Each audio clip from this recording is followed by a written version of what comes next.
নির্ধারিত সময়ে কোনো উন্নয়ন প্রকল্পই শেষ করতে পারছে না রাষ্ট্রায়ত্ত বিভিন্ন সংস্থা। এক বা একাধিকবার মেয়াদ বৃদ্ধির পাশাপাশি প্রকল্প ব্যয় বাড়ছে উন্নয়নের নামে ভোগান্তি।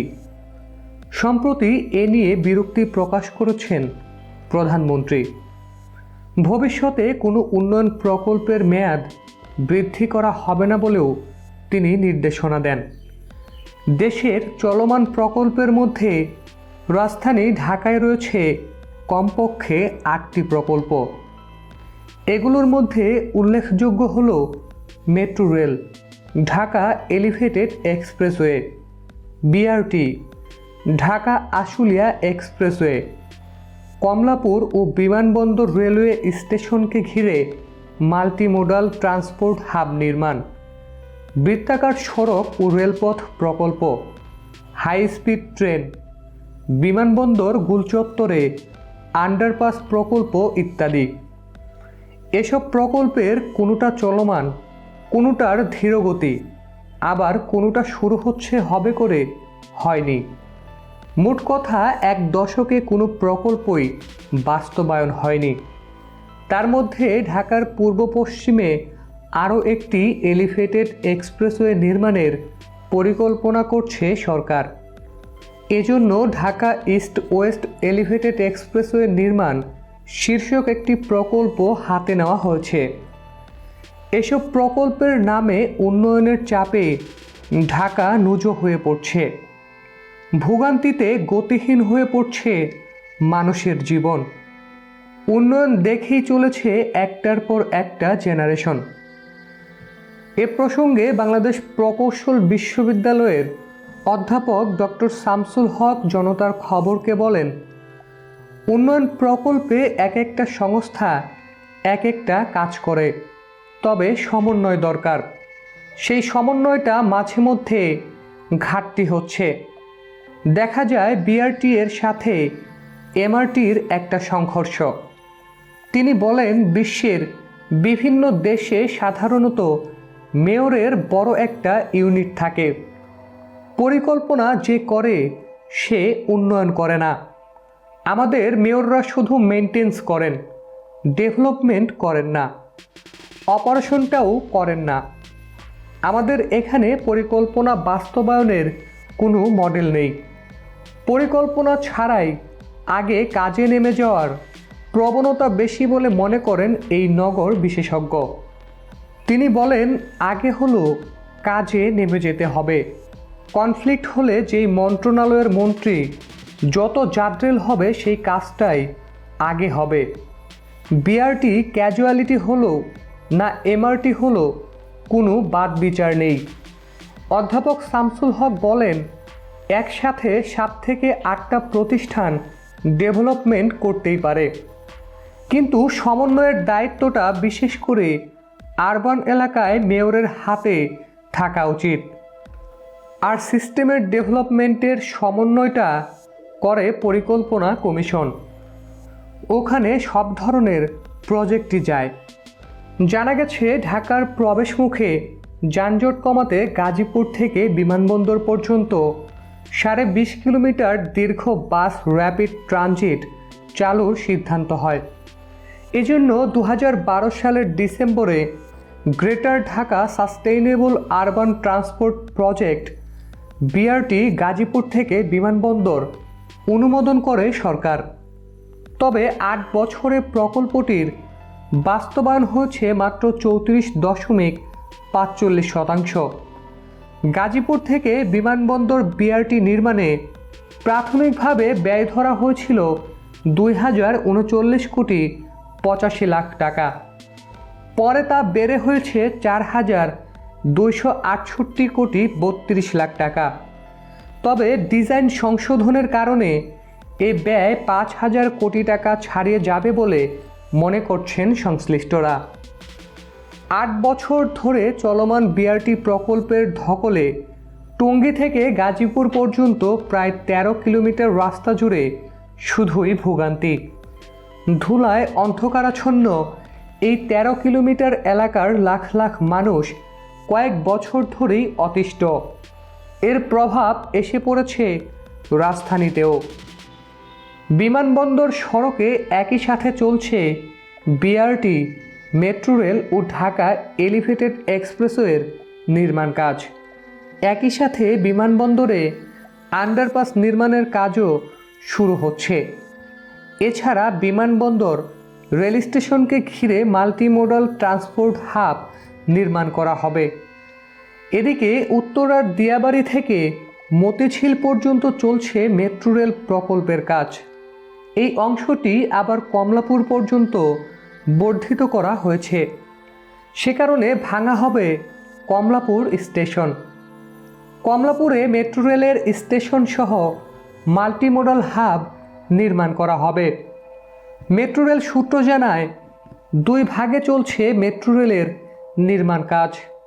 এর মধ্যে উত্তরা থেকে আগারগাঁও অংশের অগ্রগতি হয়েছে 80%-এরও বেশি, আর আগারগাঁও মতিঝিল অংশের অগ্রগতি প্রায় 50%।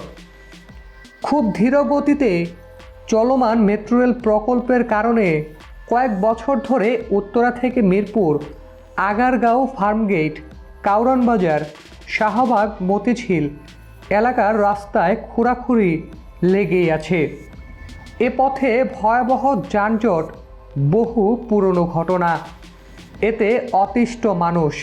ভুক্তভোগীদের প্রশ্ন, এভাবে উন্নয়নের ধকল আর কতদিন? এদিকে প্রায় 9,000 কোটি টাকা ব্যয়ে হযরত শাহজালাল রহমতুল্লাহ আলাই বিমানবন্দর থেকে চট্টগ্রাম মহাসড়কের কুতুবখালী পর্যন্ত ঢাকা এলিভেটেড এক্সপ্রেসওয়ে নির্মাণ করছে বাংলাদেশ সেতু কর্তৃপক্ষ। প্রায় 46 কিলোমিটার দীর্ঘ এক্সপ্রেসওয়েটি শুরু হয়েছে বিমানবন্দর গুলচত্বরের দক্ষিণ পাশ থেকে। এ প্রকল্পের কাজও 2022 সালে শেষ হওয়ার কথা। আবার বিমানবন্দর গুলচত্বরের উত্তর পাশ থেকে শুরু হবে ঢাকা আশুলিয়া এলিভেটেড এক্সপ্রেসওয়ে। পরিকল্পনা অনুযায়ী ঢাকা এলিভেটেড এক্সপ্রেসওয়ে ও ঢাকা আশুলিয়া এলিভেটেড এক্সপ্রেসওয়ে যুক্ত করে দেওয়া হবে। আর 2 এক্সপ্রেসওয়ের সংযোগস্থল হবে বিমানবন্দর গুলচত্বর। 2010 সালে এলিভেটেড এক্সপ্রেসওয়ের কাজ শুরু করে সেতু বিভাগ। চালু হওয়ার কথা ছিল 2013 সালে। নির্ধারিত সময়ে নির্মাণ কাজের কোনো অগ্রগতি না হওয়ায় প্রকল্পের মেয়াদ বাড়ানো হয়েছে 2022 সাল পর্যন্ত। রাজধানীর যানজট নিরসনে সরকারের নেওয়া মেগা প্রকল্পগুলোর অন্যতম ঢাকা এলিভেটেড এক্সপ্রেসওয়ে। যানজট নিরসন তো দূরে থাক, নির্মাণের ধীরগতির কারণে গত 11 বছর ধরে এটি নগরবাসীর ভোগান্তির কারণ হয়ে দাঁড়িয়েছে। এদিকে ঢাকা আশুলিয়া এলিভেটেড এক্সপ্রেসওয়ের নির্মাণ কাজ শুরু হচ্ছে করে এখনও শুরু হয়নি। G2G ভিত্তিতে বিশাল প্রকল্প বাস্তবায়ন করবে বাংলাদেশ ও চীন সরকার। 16,901 কোটি 32 লাখ টাকার প্রকল্পে চীনের অর্থায়ন হচ্ছে প্রায় 11,000 কোটি টাকা। এ প্রকল্পটি শেষ হওয়ার টার্গেট নির্ধারণ করা হয়েছে 2022 সালের ডিসেম্বরে। অন্যদিকে ঢাকার উপর গাড়ির চাপ কমাতে ঢাকার চারিদিকে আউটার রিং রোড ও সার্কুলার রেললাইন নির্মাণের উদ্যোগ নিয়েছে সরকার। ইতোমধ্যে আউটার রিং রোড বাস্তবায়নের কাজ শুরু করেছে সড়ক ও জনপথ বিভাগ। 132 কিলোমিটার দীর্ঘ 8 লেনের রিং রোড নির্মাণে আগ্রহী জাপান। পিপিপিতে প্রকল্পটি বাস্তবায়নে জাপানের সঙ্গে G2G চুক্তি করেছে সরকার। সব কিছু ঠিক থাকলে 2028 সালের মধ্যে এ সড়ক চলাচলের জন্য উন্মুক্ত করে দেওয়া সম্ভব হবে। এ প্রকল্প বাস্তবায়নে ব্যয় হবে 15,000 কোটি টাকা। অন্যদিকে রাজধানীর যানজট কমাতে সার্কুলার রেল নেটওয়ার্ক গড়ে তুলতে চায় সরকার। মেগা এই প্রকল্প বাস্তবায়নে ইতোমধ্যে সম্ভাব্যতা যাচাই করেছে বাংলাদেশ রেলওয়ে। এতে বলা হয়েছে প্রকল্পটি বাস্তবায়ন করতে 6 বছর লাগবে এবং সম্ভাব্য ব্যয় হবে $8.37 বিলিয়ন। সার্কুলার রেললাইন রাজধানীর চারপাশে রিং আকারে হওয়ায় পার্শ্ববর্তী জেলা নারায়ণগঞ্জকে যুক্ত করে এর দৈর্ঘ্য হবে 80.89 কিলোমিটার দীর্ঘ। এছাড়া ঢাকা চট্টগ্রাম রেলপথে হাই স্পিড ট্রেন চালানোর পরিকল্পনা করেছে রেলওয়ে। এ সংক্রান্ত প্রাথমিক সমীক্ষার কাজও শেষ। এভাবে এক একটার পর একটা প্রকল্প নেওয়া হলেও 11 বছর আগে নেওয়া প্রকল্পও এখনও বাস্তবায়ন করা যায়নি। এমনকি তা কবে বাস্তবায়ন করা যাবে তাও অনিশ্চিত। তারপরেও নতুন করে আরও একটি প্রকল্প হাতে নিতে যাচ্ছে সরকার। Dhaka east west elevated expressway নির্মাণ শীর্ষক প্রকল্পের আওতায় ঢাকা আরিচা, ঢাকা মাওয়া, ঢাকা চট্টগ্রাম ও ঢাকা সিলেট জাতীয় মহাসড়কের সঙ্গে সংযুক্ত করা হবে। এর ফলে দেশের দক্ষিণ পশ্চিমাঞ্চল থেকে আসা যানবাহন পদ্মা সেতু হয়ে ঢাকা শহরে প্রবেশ না করেই দেশের উত্তর পশ্চিমাঞ্চলে এবং চট্টগ্রাম সিলেট সহ পূর্বাঞ্চলে চলাচল করতে পারবে। বাংলাদেশ সেতু কর্তৃপক্ষ এটি নির্মাণ করবে। ইতোমধ্যেই সরকারি বেসরকারি অংশীদারিত্বে প্রকল্পটি বাস্তবায়নের প্রস্তাব পাঠানো হয়েছে অর্থনৈতিক বিষয় সংক্রান্ত মন্ত্রিসভা কমিটির কাছে। ভুক্তভোগীদের মতে এমনিতেই চলমান প্রকল্পগুলো নানাভাবে যন্ত্রণা দিচ্ছে নগরবাসীকে। ধুলা ও দূষণে ঢাকা হচ্ছে বিশ্বের সেরা। ক্রমেই বসবাসের অযোগ্য হয়ে উঠছে রাজধানী। তার উপর নিত্য নতুন প্রকল্প নেওয়া কতটা জরুরি তা নিয়ে স্বাভাবিকভাবেই প্রশ্ন উঠেছে। এ প্রসঙ্গে অধ্যাপক শামসুল হক বলেন, পুরো পৃথিবী পরিকল্পনা করে 10 বছরে আর বাস্তবায়ন করে 2 বছরে, আর আমাদের দেশে আমরা পরিকল্পনা করি 2 বছরে আর বাস্তবায়ন করতে 10 বছর লাগাই। কারণ আমাদের পরিকল্পনায় ঘাটতি আছে। চোখটা অন্ধ, দূরে থেকে দেখতে পাই না। পড়তে গিয়ে তখন হোঁচট খেয়ে দেখি বিদ্যুতের লাইন তো সরাতে হবে। তিনি বলেন, আমাদের সরকার কাজের চেয়ে প্রচার বেশি চায়। আমাদের উন্নয়নটা টোটালি ভিন্ন একটা মাত্রায়, ভিন্ন দর্শন রয়েছে, যেখানে পরিকল্পনায় ন্যূনতম আধুনিকতা নাই, বিজ্ঞান নাই। তিনি বলেন, বিনিয়োগ কিন্তু প্রচুর হচ্ছে। বিনিয়োগে সর্বোচ্চ যদি রিটার্ন পেতে হয় ধ্যান জ্ঞান সময় শ্রম দিতে হবে পরিকল্পনায়। বাস্তবায়নটা একটা রোবোটিক জিনিস। আমাদের এখানে কিছু একটা হলেই সেটা মিডিয়ায় বড় করে যায়, বাইরে এটা প্রচারই হয় না। সেখানে শুধু পরিকল্পনা কি হলো সেটাই প্রচার হয়। এই মুহূর্তে আমাদের করণীয় কি তা বলতে গিয়ে তিনি গুরুত্ব দেন সমন্বয়ের উপর। তিনি আরও বলেন, আমাদের জনসংখ্যা বেশি, সেই তুলনায় ভূমি কম, সুতরাং আমাদের তো সবচেয়ে বেশি পরিকল্পনায় সময় দিতে হবে। কিন্তু দুর্ভাগ্যজনক হলেও সত্যি যে আমাদের সরকারও পরিকল্পনায় সময় দিতে আগ্রহী নয়।